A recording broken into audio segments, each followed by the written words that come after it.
4 दिनों तक ईडी की कस्टडी के बाद आज संजय राउत की कोर्ट में पेशी होनी है। इसी बीच जहां एक तरफ संजय राउत से पूछताछ चलती रही तो वहीं ईडी पात्रा चौल घोटाले में छापेमारी भी करती रही। पूछताछ और छापेमारी में ईडी को क्या क्या मिला, अभी संजय राउत की कस्टडी और बढ़ेगी या नहीं, ये फिलहाल साफ नहीं हो पाया है। और इस बीच ईडी के सूत्रों की माने तो संजय राउत की मुश्किलें अभी कम होने वाली नहीं है।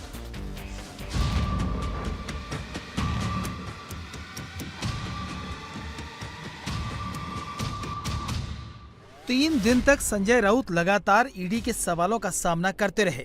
इस बीच झल्लाए भी, गुस्सा भी हुए, लेकिन पतरा चाल घोटाले से जुड़े सवालों से बच नहीं पाए।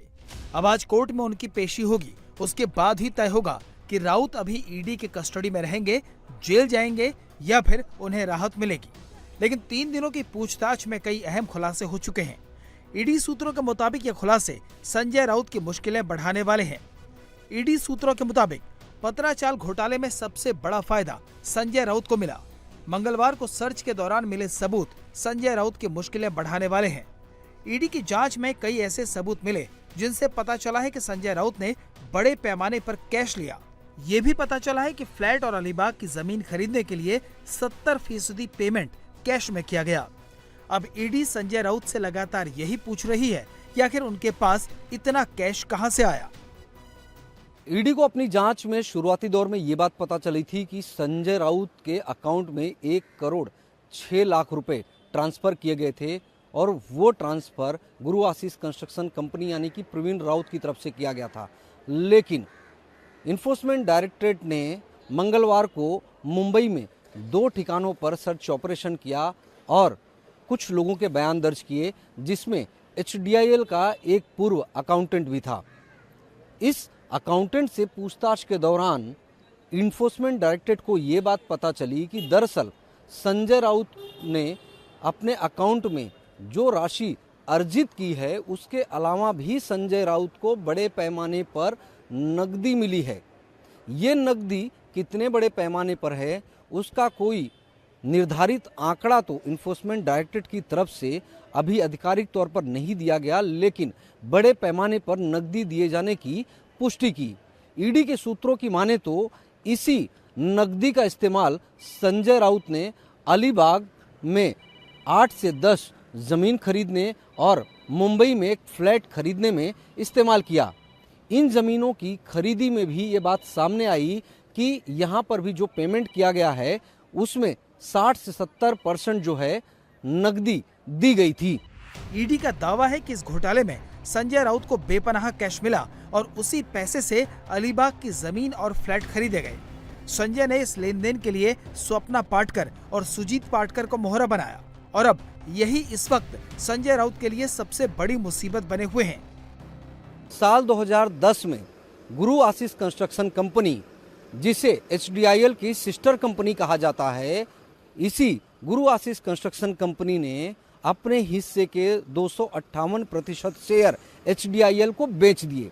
इसके अलावा साल 2011, साल 2012 और साल 2013 में जो बचे हुए 42 एकड़ की जगह थी, उस 42 एकड़ की जगह को प्राइवेट बिल्डर्स को बेच दिया, जिसकी एवज में मोटे तौर पर पैसे मिले और उस पैसे में से कमीशन भी लिया गया और कमीशन के जो मिले थे उसमें सबसे पहला बेनिफिशियरी संजय राउत को बताया गया।